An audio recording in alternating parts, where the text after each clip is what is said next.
Trillions of dollars की global tech ecosystem एक ही झटके में तहस नहस हो सकती है।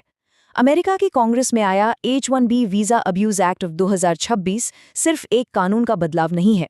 ये एक ऐसी सुनामी है जो पूरी दुनिया के स्किल्ड वर्कर्स और टेक इंडस्ट्री की नींव को हमेशा के लिए हिलाकर रख देगी।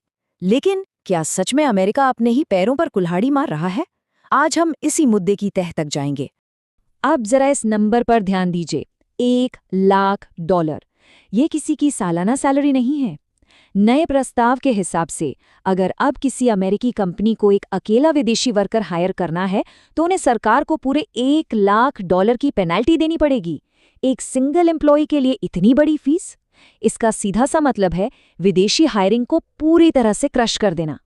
तो सवाल ये उठता है, क्या अमेरिका में फॉरेन वर्कर्स की हायरिंग का हमेशा के लिए दी एंड हो चुका है?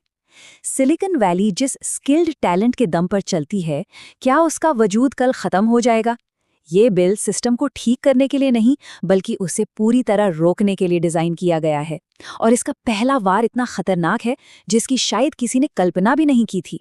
शुरुआत करते हैं इस प्रस्ताव के पहले और सबसे भयंकर हिस्से से, द 3-year फ्रीज, यानी 3 साल की पूरी तरह से रोक। रियलिटी चेक देखिए, हर साल अमेरिका करीब 85,000 H-1B वीज़ा जारी करता है और इसमें से एक बहुत बड़ा हिस्सा, करीब 70% अकेले भारतीय नागरिकों को मिलता है।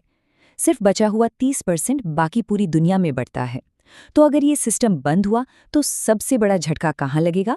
ये पिक्चर बिल्कुल क्लियर है। लेकिन कहानी में ट्विस्ट ये है कि ये नुकसान शायद बहुत जल्द शुरू हो जाए। प्रस्ताव ये है कि अगले 3 साल तक नए H-1B वीज़ा जारी करने पर कंप्लीट बैन लगा दिया जाए। एक एब्सोल्यूट फ्रीज।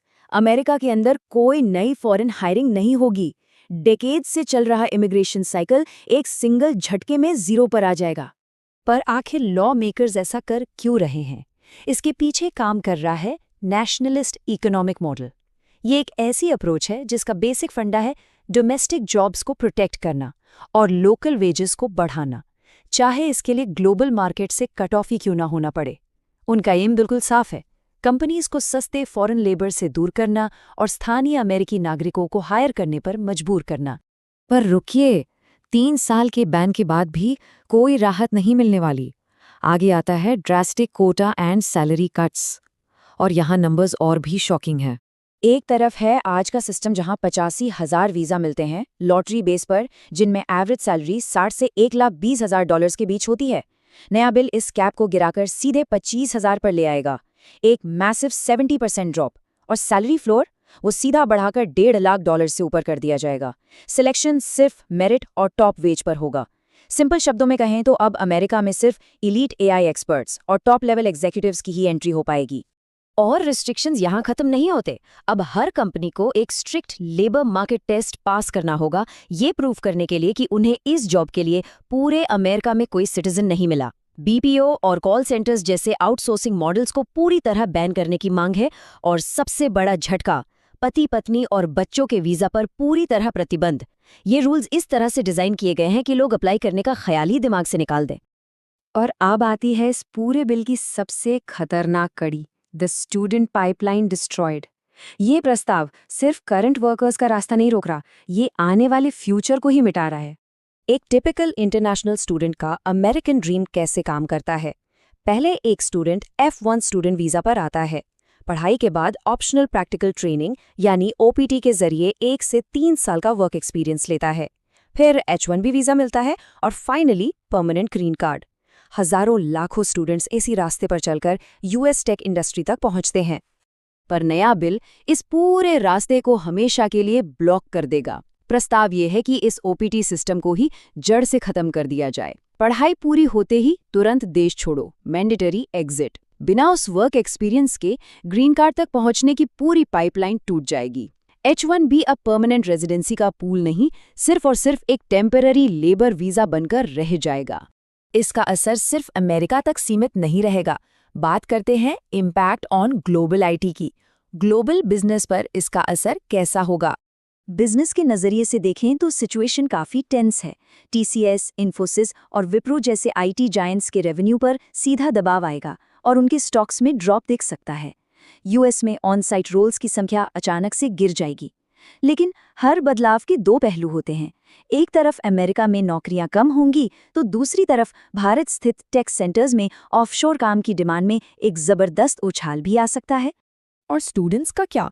जब अमेरिका का दरवाजा बंद दिखेगा तो दुनिया का टॉप टैलेंट कहीं और जाएगा।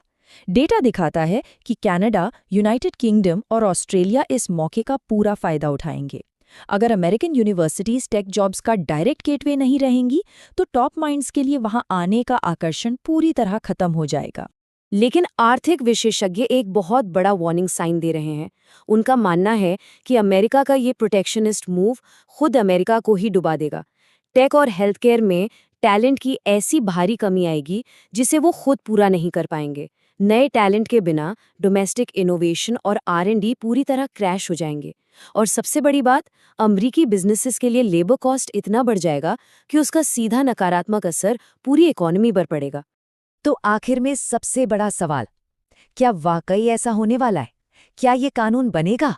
ये सब अभी किसी डार्क सस्पेंस थ्रिलर जैसा लग रहा है, पर ग्राउंड रियलिटी याद रखना जरूरी है।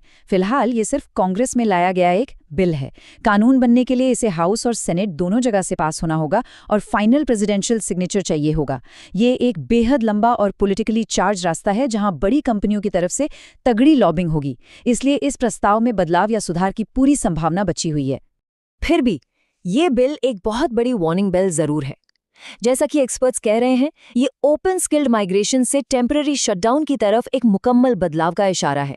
ये सिर्फ एक वीजा का मुद्दा नहीं है, ये इस बारे में है कि ग्लोबल लेबर मार्केट का भविष्य किस तरफ जा रहा है और हम सब को इस नए रियलिटी चेक के लिए अभी से तैयार रहना होगा। तो आज का ये विश्लेषण एक बहुत बड़े सवाल पर खत्म होता है। अगर अमेरिका वाकई में दुनिया भर के टैलेंट के लिए अपने दरवाजे हमेशा के लिए बंद कर लेता है, तो इस खाली जगह को कौन भरेगा? कौन सा देश बनेगा दुनिया की नई टेक कैपिटल? क्योंकि जब एक जगह रास्ता बंद होता है तो इनोवेशन अपना नया रास्ता कहीं और बना ही लेती है। इस मुद्दे पर आपकी क्या राय है? सोचिए जरूर। साथ बने रहने के लिए शुक्रिया।